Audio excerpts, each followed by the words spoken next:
We're here with first-year co-head coach Jess Jobe. Coach, a positive weekend this past weekend, a tough 1-0 loss at UL Lafayette, but a game where you outplayed the Raging Cajuns for large stretches of that game, and then a strong second half to beat Mississippi Valley State 4-2 on the road.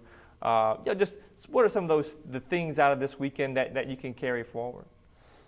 Yeah, we've been talking a lot about just growth and just continuing to take steps forward every time we have opportunities to do that, and not just in games but in practice. And competition on Friday night versus a good team, versus a strong team, and Lafayette, and felt like we outplayed them for stretches of the game, and felt like we put ourselves in positions to score not just one goal but two or three, and limited their opportunities. And unfortunately, one of the two shots on frame, it turned into a goal for them, and just the way the game goes sometimes. But plenty of things to be positive about, plenty of things for us to move forward with, knowing that we're progressing, and we're getting better in certain areas, and some of the things we've been addressing at training have started to come together. So we're happy about that. And Mississippi, going into Mississippi Valley State on Sunday, not a pretty win,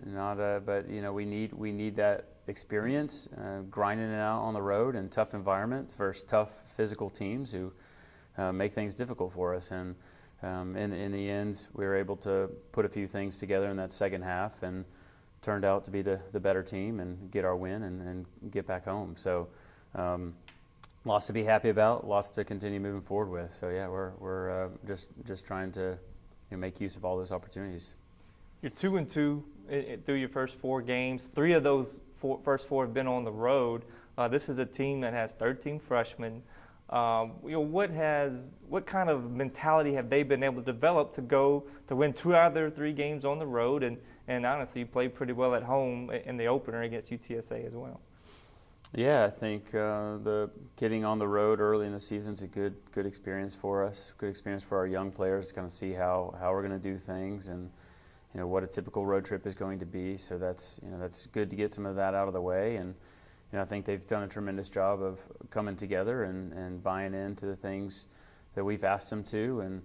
And we're happy with where we are, but we're still maturing, and we're still right in the middle of the process. We know we're not a finished product, so I think that's the biggest thing we've been talking to them about, is just continuing to move things forward and not be satisfied where we are. We got a lot of work left to do.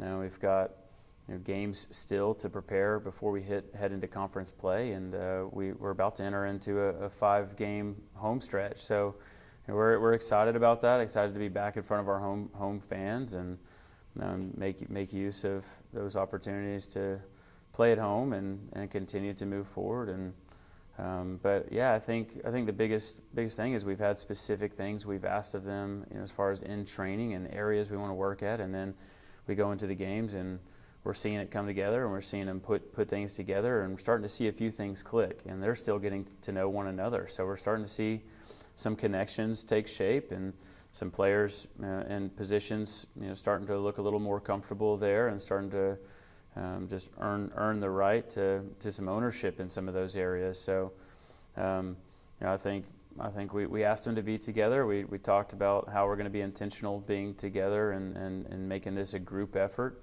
And they've done a good job, I think, of buying into that concept and really rallying around one another. And so we're very pleased with that. But we got a long way to go still. We got a lot to learn still. So we're just going to keep moving it forward. You start a 5-game home stretch this Sunday at ULM, or against ULM. That's in Natchitoches.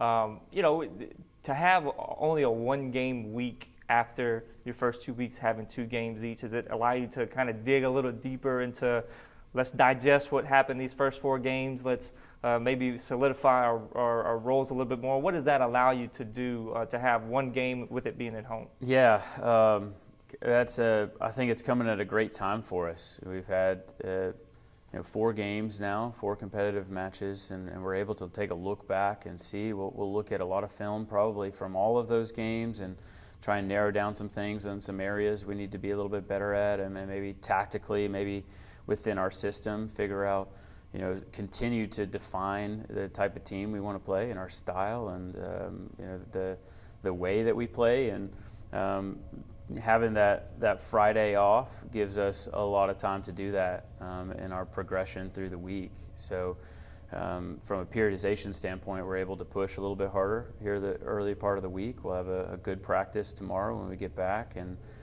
we'll really be able to push hard Wednesday, have some good hard practices Wednesday and Thursday before we have to start shutting things down again for competition on Sunday. So it allows us to dive in a little bit deeper on some specifics, and so we're excited about that. I think the girls know that's coming because there's some specific things we've been talking about needing to spend some time on in training. And when you play Friday, Sunday, and you only have those 4 days, you got a day off, and your time's limited. You're trying to prioritize, so it gives us a little more freedom in what we're able to do. So we'll be able to really get after it this week and be ready for another game on Sunday. Yes, thank you very much. Absolutely, thank you.